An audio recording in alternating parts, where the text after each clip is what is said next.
The 17th September 2017, Villaflores, Chiapas, Mexico. 6 years ago, a day like any other, I was in my room doing homework because I had an exhibition the next day in my high school. I emphasize that at that time I lived in the city of Villaflores and I was studying the first semester of high school. I remember that day and night I was just finished a paper because I had to present the next day. I put my things away, I set my alarm and went to sleep. After 5 minutes of lying down and began to shake slightly, which I feel very slowly, and I said, "It will pass." It was not very strong, but I saw that it began to shake harder.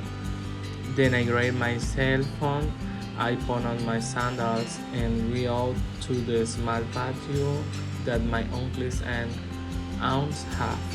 At that moment, I started to hear the scream of my cousin, frightened and anguished by what was happening. They were sleeping on the second floor of their house, so I stayed downstairs and I don't know what to do but close my eyes and ask for everything to be okay. Then my uncles went downstairs with my cousins and we started hugging the five of us in the same space where I was.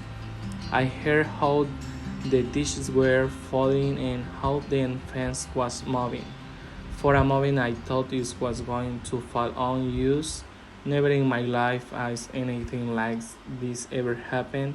I was still not believing it, terrified of fear and very scared. When it started to stop shaking, the only thing I thought about was my parents.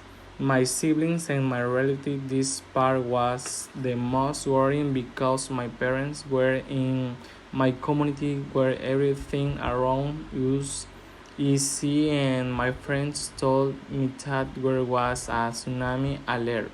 So I got more anxious that when I started to call them to tell them to get off there and go to another place farther away.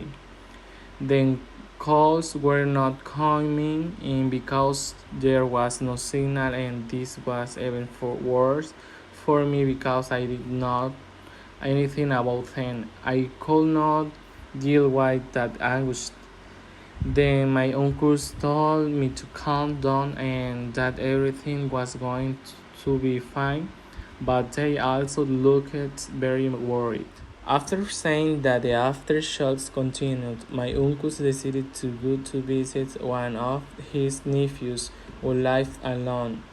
When we arrived at this house, we saw how all his things were destroyed, just like when we moved around the city and looked in that house and stores.